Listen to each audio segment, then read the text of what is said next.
The rain came down in heavy sheets that night, drumming against the battered roof of the rusty Danfo bus parked under a dimly flickering streetlight. Its faded signboard read, "Audible, last trip." The street was eerily quiet for Lagos, with only the distant hum of a generator and the occasional crackle of thunder filling the air. A handful of people approached the bus. Each one carried not just luggage, but an air of desperation, as if they had nowhere else to go. First was Tund, a gaunt man in his 30s, clutching a battered guitar case.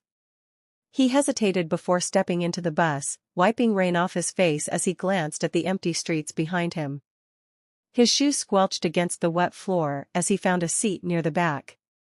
Next came Aisha, a young woman in a hoodie, clutching a laptop bag as if it were her lifeline. Her face was pale, her eyes darting nervously as she stepped inside and sat a few rows away from Tund. Mama Ifa, an elderly woman wrapped in a faded Ankara cloth, climbed in next. Her lips moved in silent prayer as she gripped a small, dusty box tightly in her hands. She muttered to herself as she shuffled to a seat by the window. Finally, Amaka, a teenage street hawker, darted inside just as the rain began to pour harder. Her nylon bag, filled with bread rolls, dripped water onto the floor as she sat down near the front. Her wide eyes scanned the other passengers nervously. The driver was already seated, his face obscured by a cap pulled low over his eyes. He said nothing as each passenger entered, only gesturing silently for them to take their seats. Once the door creaked shut, the bus lurched forward. The rain smeared the view outside the windows, turning streetlights into blurry halos. The passengers sat in silence, the only sounds the rumble of the engine and the faint hiss of the tires against the wet road. No one spoke, though each seemed burdened by their own thoughts. After a few minutes, Amaka frowned, peering out into the night. "This no be the road to Oberland," she said, her voice trembling slightly. Aisha glanced up, her brow furrowed. "Maybe it's a shortcut," she offered, though she didn't sound convinced. The road outside became darker, the familiar buildings of Lagos fading into an unsettling mist. Trees lined the path now, their twisted branches clawing at the bus like skeletal fingers. The fluorescent light inside flickered erratically, casting strange shadows on the passengers' faces. Tund shifted uncomfortably, plucking at the strings of his guitar. The notes sounded muted, almost swallowed by the heavy air inside the bus. Suddenly, the bus jolted, throwing the passengers forward. The engine growled and sputtered before falling silent. For a moment, there was only the sound of the rain pounding on the roof. "What's going on?" Aisha asked, her voice rising in panic. Mama Ifa tightened her grip on her box. "This is not ordinary," she muttered, her eyes darting toward the driver. "Driver? What is happening?" The driver said nothing. He sat as still as a statue, his cap pulled even lower. Then, the radio crackled to life. At first, it was just static, but slowly, a deep, distorted voice emerged. "Welcome.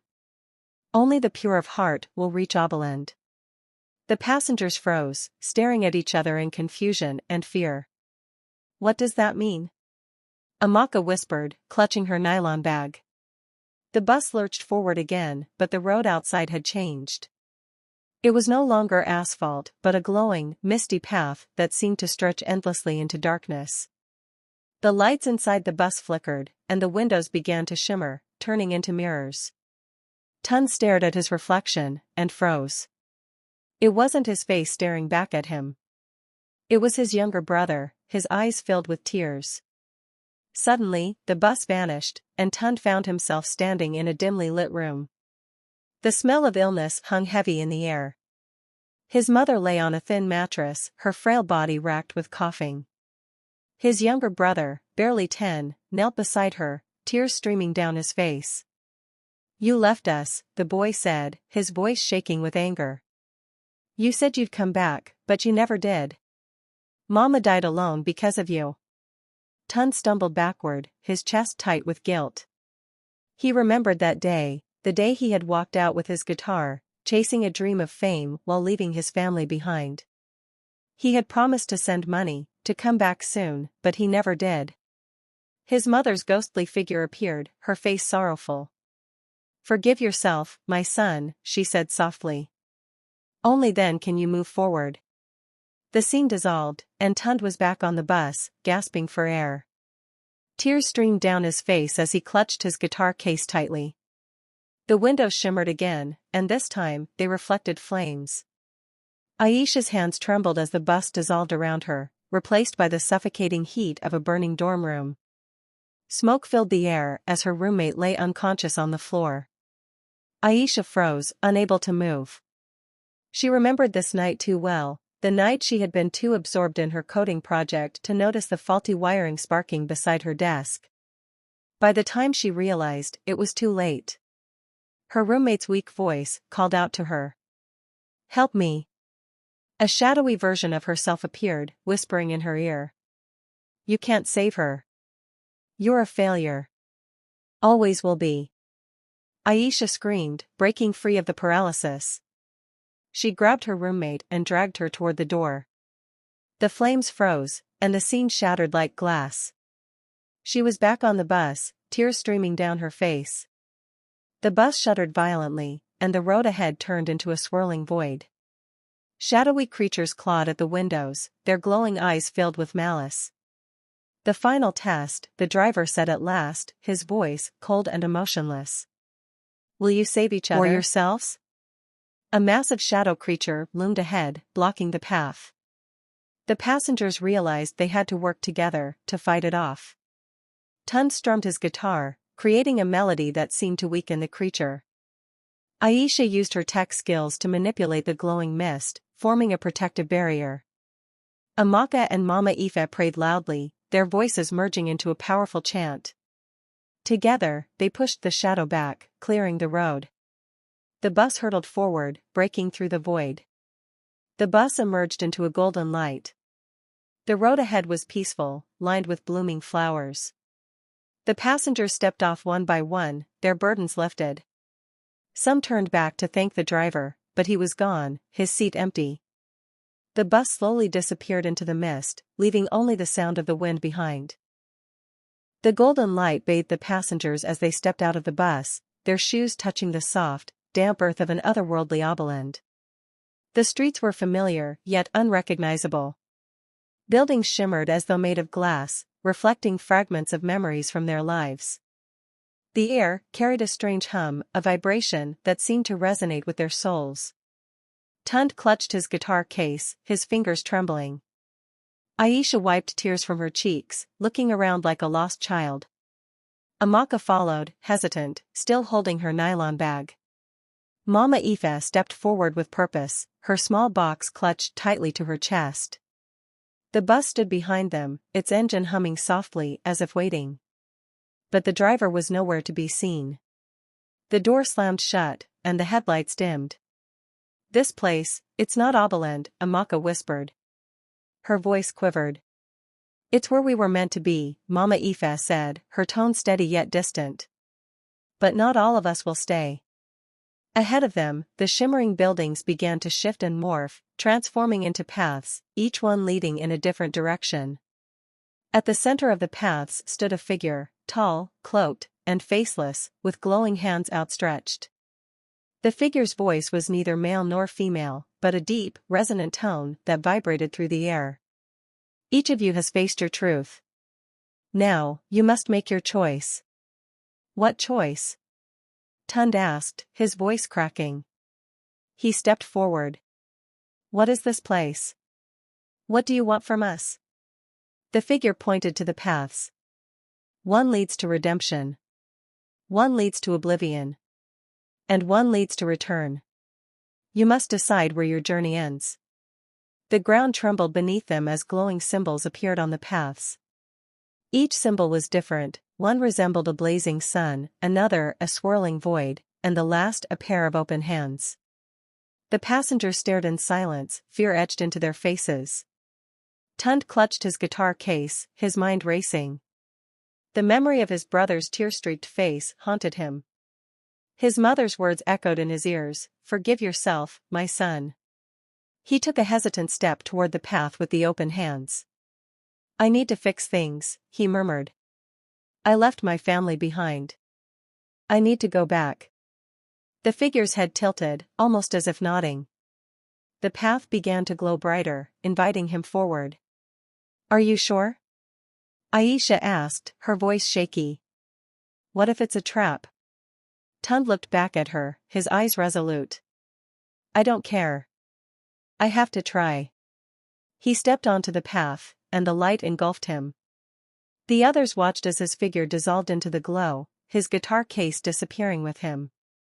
Aisha clutched her laptop bag, her heart pounding. The trial had reminded her of all the guilt she carried, the life she had failed to save. But in that burning dorm room, she had acted. She had tried. She turned to the path with the blazing sun. I don't want to go back, she said quietly. I want a fresh start. A place where I can build something new. Mama Aoife touched her arm. Be sure, child. A new beginning comes with new challenges. Aisha nodded, her eyes glistening. I'll take my chances. She stepped forward, and the sunlit path swallowed her whole. Amaka stood frozen, staring at the remaining paths. The swirling void seemed to call to her, its darkness seductive yet terrifying. The memory of her younger brother tugged at her heart. Why did you leave me? His voice whispered in her mind. Her hands tightened around the nylon bag. I don't deserve to go back, she said, her voice trembling. I left him. I abandoned him. No, child, Mama Aoife said firmly. You made a mistake, yes, but the fact that you carry that pain shows you're not beyond redemption. Do not let guilt consume you. Amaka blinked back tears, her feet moving toward the path of open hands. She paused, looking at Mama Aoife. What about you? She asked.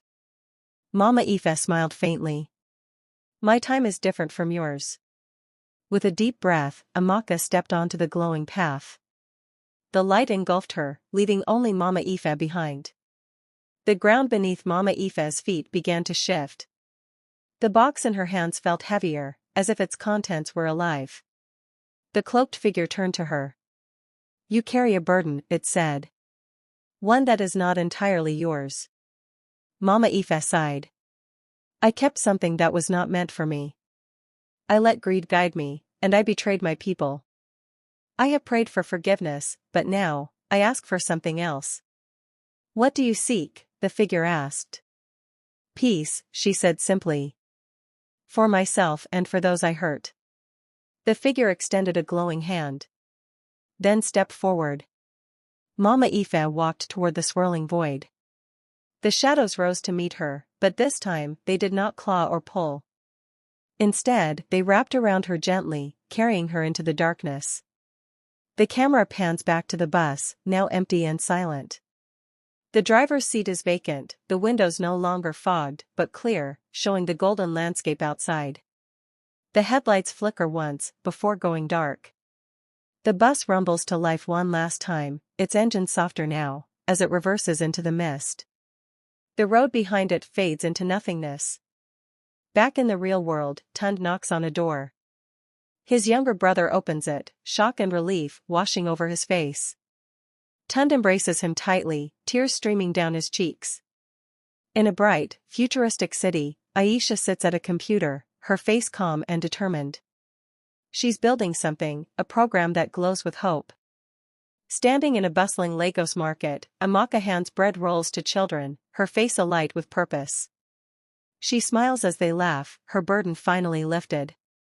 A peaceful village, bathed in twilight. Mama Aoife's spirit watches over the people, her face serene, her box under a tree, its content never revealed.